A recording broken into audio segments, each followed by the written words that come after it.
Good morning, everyone. Thank you for joining us. I'm Steve, And I'm Scott. and together we're Backyard Musings, again broadcasting inside. It's really windy. Um, Thank you for joining us.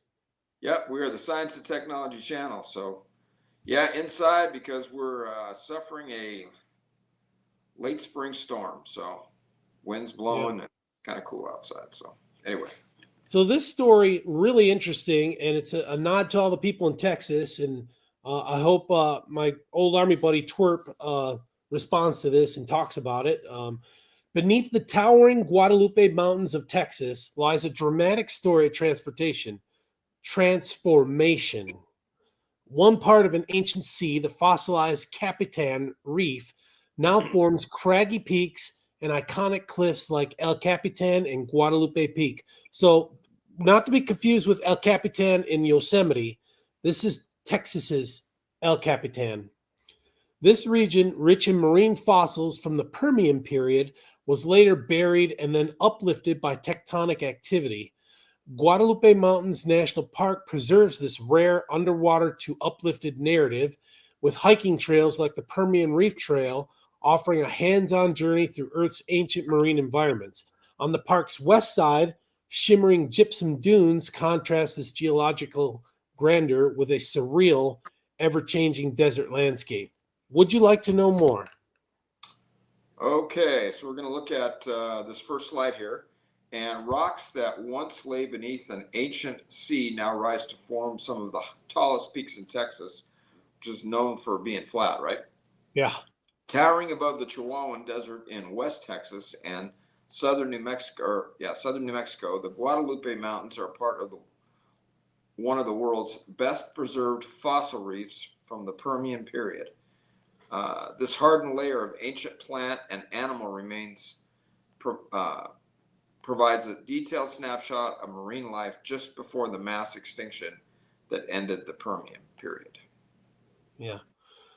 The Texas portion of the range lies within Guadalupe Mountains National Park, established in 1972.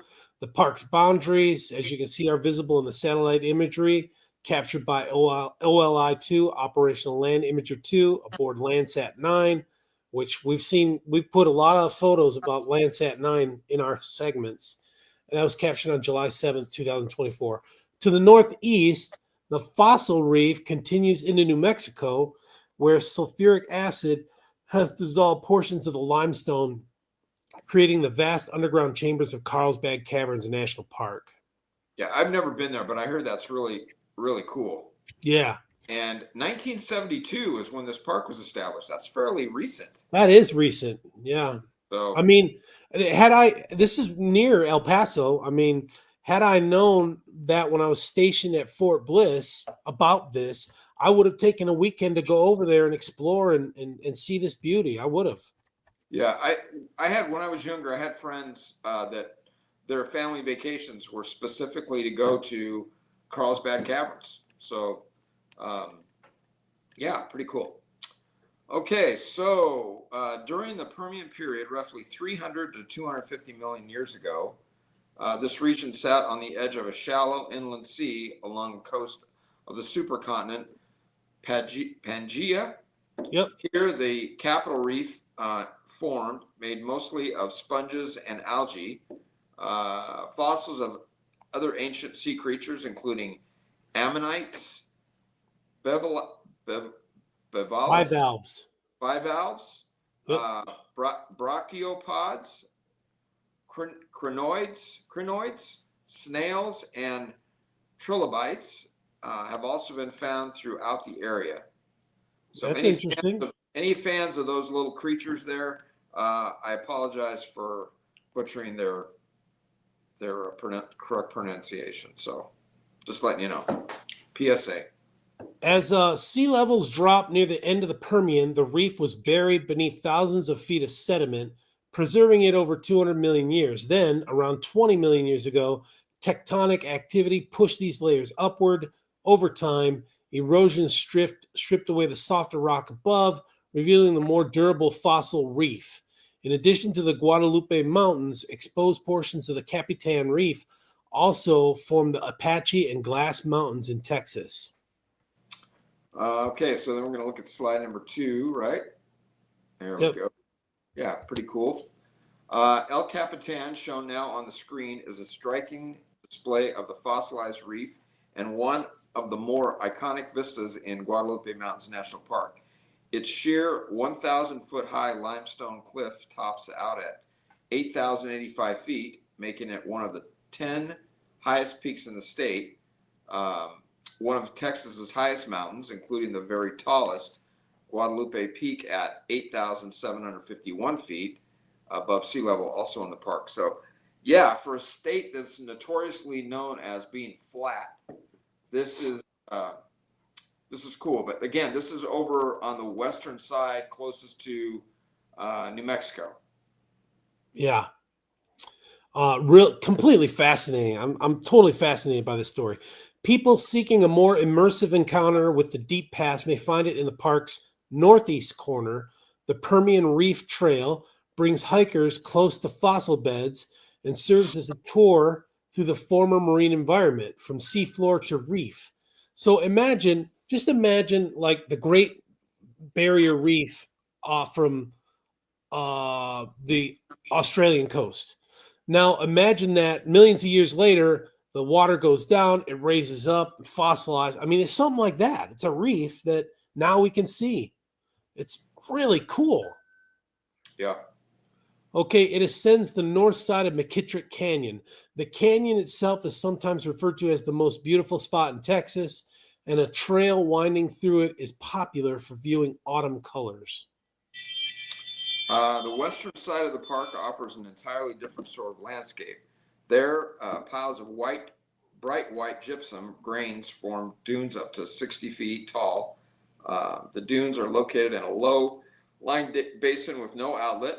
Water that intermittently flows there evaporates to leave behind these mineral deposits. Today, with significant rain, an inches deep lake may form temporarily in the basin. That's kind of like what we have around here, right? A lot of dry lakes that become watery and stuff, and then they're gone in a few days. Otherwise, the deposits are left to be shifted about by prevailing westerly winds. We have a lot of this kind of same ground and geography that's there. I mean, if you'd show me that and didn't tell me exactly where it was, I mean, if you drive through parts of Utah or parts of Nevada, even parts of our Southwest desert here in California, you'll see stuff like that. Maybe not to that magnitude as high as it is, and then when you're driving on the freeway, anywhere where they cut away a mound or a hill or a mountain to drive a road through, you'll see that sedimentary stuff where there'll be a layer of dirt and then there'll be rocks and gravel, and then it'll turn to dirt again, and then it'll be rocks and gravel, and it's kind of cool. Yeah, I remember learning about that in school. That was one of the few things that I still remember when I was a kid. So back right after I got baptized back in El Paso, the missionaries on their P-Day, they took me to White Sands Dunes in New Mexico, and I'm wondering if that's this western part of the park that they're talking about with all these dunes. It was White Sands. Could be.